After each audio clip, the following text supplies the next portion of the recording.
Proverbs chapter 24 verse 16. సామెతల గ్రంథం 24వ అధ్యాయం 16వ వచనం. నీతిమంతుడు 7 మార్లు పడినను తిరిగి లేచును.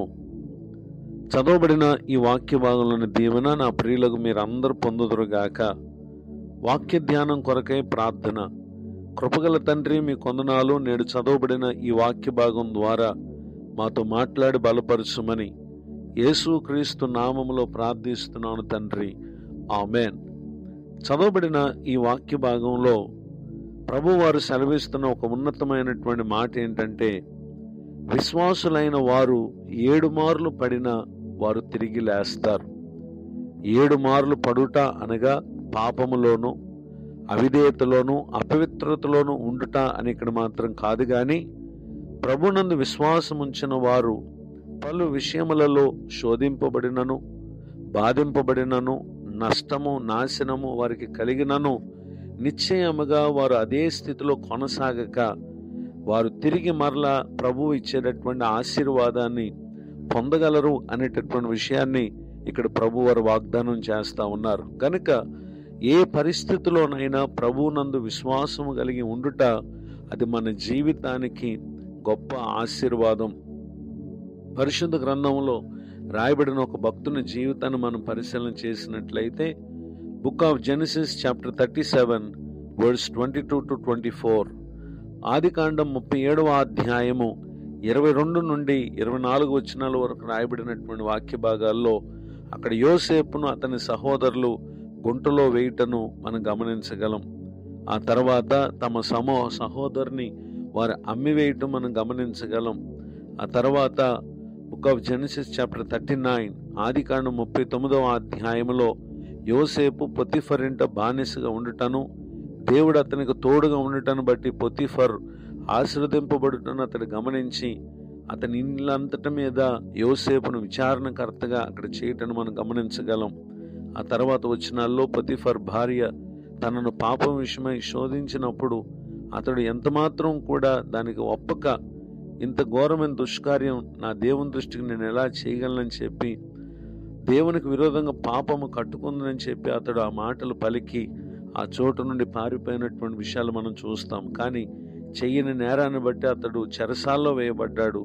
కానీ ప్రభు అతనికి తోడుగా ఉండటం బట్టి చెరసాల అధిపతి ఖైదీలందరినీ కూడా అతనికి అప్పగించినటువంటి విషయాన్ని మనం చూస్తాం. ఆ తర్వాత కాలాల్లో ఫరో కలిగినటువంటి కళ యొక్క భావాన్ని చెప్పుట కొరకై దేశంలో ఉన్న తెలివిగల వారు అందరిని పిలిపించారు, కానీ ఏ ఒక్కరు కూడా రాజు యొక్క కళను చెప్పలేకపోయారు. కానీ రాజు యొద్ద ఉన్నటువంటి పానదాయకుల అధిపతి, భక్ష్యకారుల అధిపతి అనగా రాజుకు త్రాగుటకు గిన్నెను అందించువారు, ఆహారమునకు రొట్టెని ఇచ్చేటటువంటి వారు ఇరువురు కూడా నేరం మోపబడిన వారై చెరసాల్లో ఉన్న కాలమందు వారికి కలిగినటువంటి కలల భావాన్ని యోసేపు చెప్పగా వారిలో పానదాయకుల అధిపతి విడుదల పొందాడు. భక్ష్యకారుల అధిపతి అనగా ఆహారం పెట్టేటటువంటి వ్యక్తి అతడు మరణమునకు అప్పగింపబడ్డాడు. ఈ సంగతిని పానదాయకుల అధిపతి రాజుకు వచ్చినటువంటి కళను గురించిన విషయంలో జ్ఞాపకం చేసుకుని యోసేపును పిలిపించినప్పుడు యోసేపు రాజుకు వచ్చినటువంటి కళను అతడు తెలియపరచగా రాజు అతనిని ఉన్నతమైనటువంటి స్థానమందు నిలబెట్టినటువంటి విషయాన్ని మనం గమనించగలం. Book of Genesis chapter 41 words 41, 42, 43, ఆదికాండం 41వ అధ్యాయము 41, 42, 43 వచనాల్లో యోసేపును రాజు హెచ్చించినటువంటి విషయాన్ని ఇక్కడ మనం చూస్తూ ఉన్నాం. ఆ తర్వాత కాలంలో ఏ సహోదరులైతే యోసేపును చంపివేయాలని తలంచి ఆ తర్వాత అమ్మివేశారో వారందరూ కూడా యోసేపును గురించినటువంటి విషయాలు గుర్తించారు.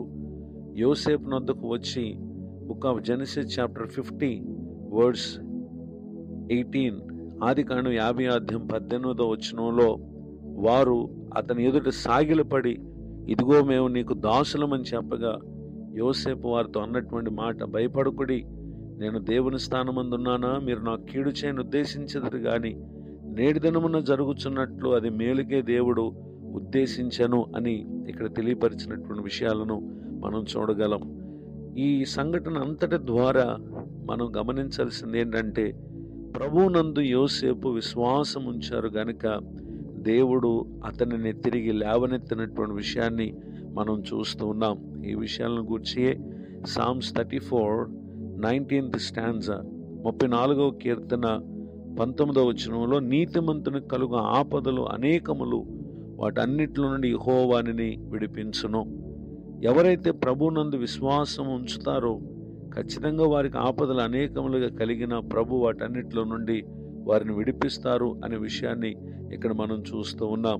మరొక మాట, సామ్స్ 37:24, 37వ కీర్తన 24వ చరణంలో, యెహోవా అతన్ని చేయి పట్టుకుని ఉన్నాడు గనుక అతడు నేలను పడినను లేవలేక ఉండడు.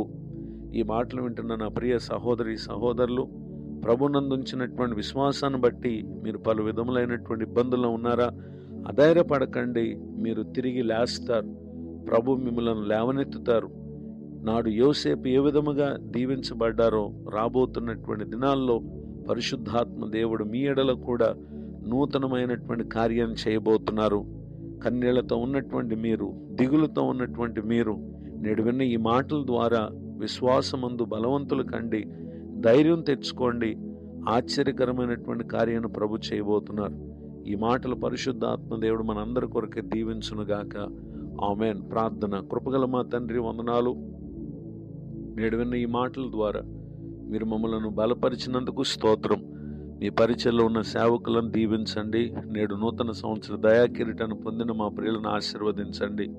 ముందున్న కాలమంతా మీరు అనుగ్రహించినటువంటి గొప్ప దీవెనలు పొంది మీ సాక్షులై నాటి యోసేపు వలె వర్ధిల్లే కృపను మా ప్రియులందరికీ దయచేయమని యేసుక్రీస్తు నామములో ప్రార్థిస్తున్నాను తండ్రి. ఆమేన్. తండ్రి, కుమార, పరిశుద్ధ ఆత్మ దేవుడితోడు నడిపించునుగాక. ఆమేన్. నేడు విన్న ఈ